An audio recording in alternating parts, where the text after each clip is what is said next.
બોલો રામદેવ પીર કી જય. કારણ કે આપણે જે જગ્યા ઉપર બેઠા છે એ જગ્યાના અધિપતિ રામાપીર છે. તો આપણે રામદેવ પીરના ચરણોમાં વંદન કરી અને અત્રે મા જગદંબા સોનલ નાણ બાપુ એમ પણ બિરાજમાન છે. અને હું ભાગશાળી એટલો છું કે સોનલભાઈમાંની ગાડીમાં બેઠેલો છું અને અમે એમના માતાજીને સાથે અમે જસદણ ગયા હતા. અને પારેવાડા ગામ કે બીજું કંઈક તો એવું ગામ છે, ત્યાં શીરોમાં અમે ખાધેલો. એ શીરો હજુ મને ક્યાંય મળ્યો નથી. એટલે અને નાણ બાપુના ભજન ખૂબ સાંભળ્યા. ભાગશાળી એટલો છું કે નાણ બાપુ જ્યાં જ્યાં ગયા ત્યાં ત્યાં હું ગયો છું. અહીં બાકી હતું તો અહીંયા આવ્યો છું. હજુ એક સ્થળ બાકી છે. ગઢડામાં પણ હતો, અલેંડામાં પણ હતો, બાપુના ગુરુ આશ્રમમાં જ્યાં હરિરાનું બાપુ ભજન કરતા એ જ જગ્યા ઉપર બેસી અને ધ્યાન ભજન કરવાનો મોકો મળ્યો છે. એટલે એક પ્રકારે આ સદગુરુ કૃપા છે, પરમાત્માની કૃપા છે. તો હવે આજે અહીંયા મને આપ શ્રી સૌ પ્રથમ પહેલાં હું ખૂબ ખૂબ આભાર માનીશ અમારા બાપુનો. લહેરી બાપુ જેનું નામ જ લહેરી છે તો સતત લહેરીમાં જ રહે છે. એટલે લહેરી બાપુનો આભાર માનું છું. દરેકના નામ મને હજુ થોડો સમય લાગશે તો બધા જે મોહનભાઈનું યાદ રહી ગયું. તો ભાઈશ્રી છે, તમે છો બધા, મારા પીએસઆઈ સાહેબ છે, પ્રવીણભાઈ સાહેબ છે, એમની યાદ છે.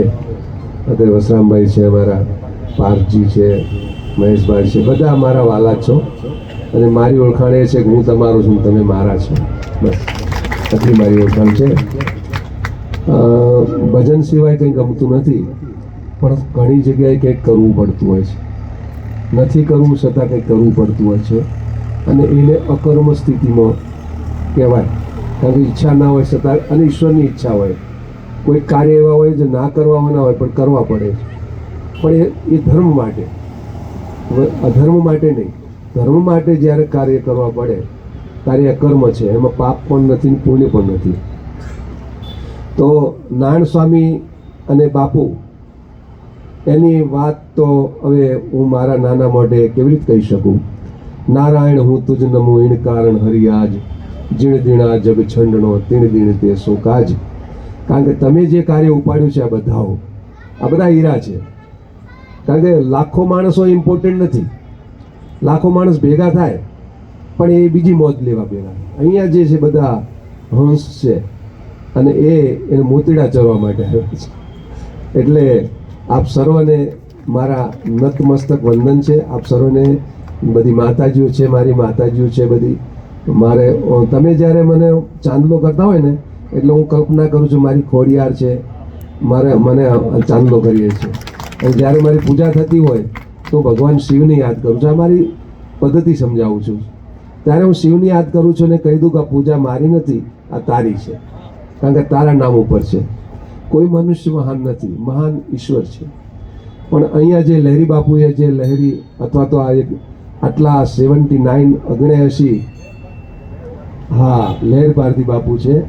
ભગવા પહેરવા જરૂરી નથી, પણ ભગવાના જે પહેરીને કામ કરવાનો એ તમે કરો છો. બાકી ભગવા પહેરેલા તો ઘણા ભંડારા ખાઈને મજા કરે છે, મેં એવાય જોયા છે.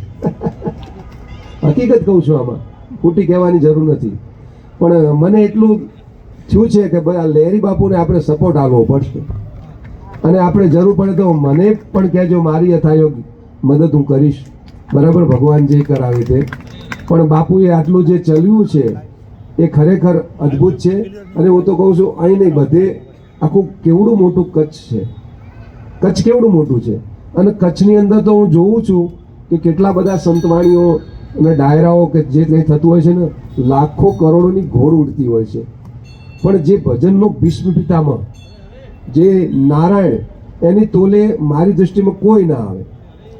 અને સાધુપણું પણ એવું, ભલે કોઈ એને ભૂલી ગયા હોય પણ એનું સાધુપણું પણ એવું નારાયણ બાપુનું કે એની સાધુના તોલે કોઈ સાધુ ના આવે. તો આની તો એવી અદ્ભુત જગ્યાઓ હોય છે. એના પાછળ જેવી રીતે અમુક મોટા મોટા કાર્યક્રમો થાય એવા કાર્યક્રમો થવા જોઈએ પણ નથી થતા. એનું કારણ કંઈક એ જાણે, કારણ કે આપણે તો અજ્ઞાની માણસ છીએ. પણ છતાં જે નાણ બાપુને પ્રિય છે ને એમના થ્રુ મને એવું લાગે છે એમના થ્રુ જ આ કાર્ય કરાવે છે. અને એમને જે નારાયણ સ્વામીને નાણ બાપુને જે પ્રિય છે એ લોકોને જ અહીં બોલાવે છે, કારણ કે એ પોતે પારખનાર હતા, એ પોતે પારસ હતા. અને જેને અડે એને દાખલે કે એ સોનું થઈ જતા હતા, તો એ એવા હિરલાઓને જ હોતતા હશે મારી દૃષ્ટિમાં. તો આ કેટલો સમય મારે બોલવાનું છે? તો કારણ કે ભજન આપણે સાંભળવાના છે અને જાજુ વધારે નહીં લઉં, કારણ કે મને એક ટેવ છે. હમણાં અમારે એક આખા વિશ્વનું બ્રહ્માંડની અંદર મોટું મંદિર થાય છે દુર્ગામાનું, અને એની ઈંટ રાખવાનું, એને ઈંટ મૂકવાનું અથવા તો ખાતમુહૂર્તમાં લાભ મને મળ્યો હતો. ત્યાં કેટલાક એવા આવ્યા હતા 1 કલાક બોલ્યા. પછી મેં એમને કીધું ભાઈ ક્યાં બોલું, કેટલા કલાકારો આ બધી ખબર વધારે પડે, ક્યાં અટકવું ક્યાં છટકવું. એટલે અમુક મર્યાદા હોય ને, અને મર્યાદામાં જ મજા છે. ભગવાન કૃષ્ણે છે ને કીધું છે, મારો ભક્ત અતિ ખાય નહીં અને બિલકુલ ભૂખ્યો પણ ન રહે. મારો ભક્ત એ હોય જે વધારે સૂવે પણ નહીં અને વધારે જાગે પણ નહીં. તો મર્યાદામાં મજા છે. એટલે હું મારી મર્યાદામાં થોડુંક કહીશ, કારણ કે જ્ઞાન તો હું તમને શું આપું? તમે પોતે બધા જ્ઞાની છો, ભજનાનંદી છો, ભજનના આરાધકો છો, ભજનના ચાહકો છો અને ભજનના આરોગો છો મારી દૃષ્ટિમાં. અને ભજનનો સતત તમે ભજનમાં છો, કારણ કે હું તો કદાચ કેટલા વર્ષે પહેલી વાર તમારી સામે આવ્યો છું, પણ તમે તો મહિનાની અંદર 2 વાર દર બીજે તમે મળો છો અને ભજન કરો છો. ઓમ નમો નારાયણ. એટલે વંદનીય તમે છો. અને એક સાધુ તરીકે તમે મને બોલાવ્યો. મારું એક માતાજીઓ અને આપ સર્વે એક સુંદર મજાનું સ્વાગત કર્યું. હું બહુ રાજી થયો છું. અને પરમાત્મા આપ બધાને સુખી રાખે, મારા આશીર્વાદ છે.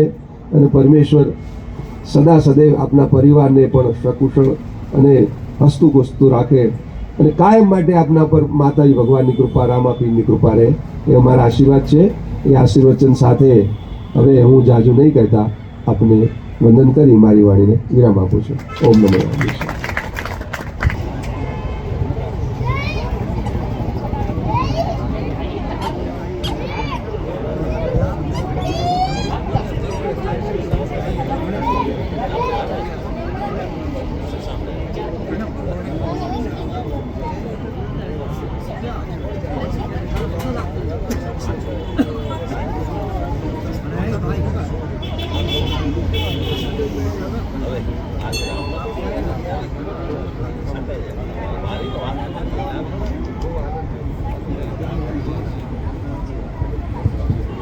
વચ્ચે આજના જે પણ ભજનિકો છે અને નારાયણ પ્રેમીઓ છે બધા અહીંયા ઉપસ્થિત છે. આપણા સાજિંદા પણ થોડીક ક્ષણોમાં બાબા ઉસ્તાદને એમની સમગ્ર ટીમ અહીંયા પધારશે. આવી તો ચૂકી છે, કદાચ ભુજમાં પણ આવશે હમણાં થોડી વાર, લહેરી બાબા કહે છે.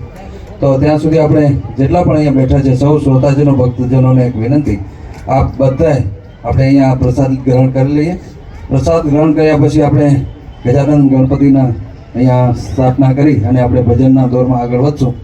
તો આપણી વચ્ચે આજના આમ તો શું છે, કલાકાર તો ન કહેવાય, પથ્થર છે પાયાના, અને જેમણે ખૂબ આ ભજન ગયો છે. કારણ કે એમને ભજન જે રાતના જે દિવસે ભજન પોતે ન ગાય ત્યાં સુધી એ પોતે કહેતા હોય કે મને કંઈ શાંતિ ન મળતી હોય, એવું છે. એમનો એક લોહીમાં ઉતરી ગયા છે ભજન, અને બાપુ સાથે પણ એવડો જ એમનો આત્મીયતા, બાપુને એક ખૂબ દિલ હૃદયથી ચાહે છે. ત્યારબાદ આપણા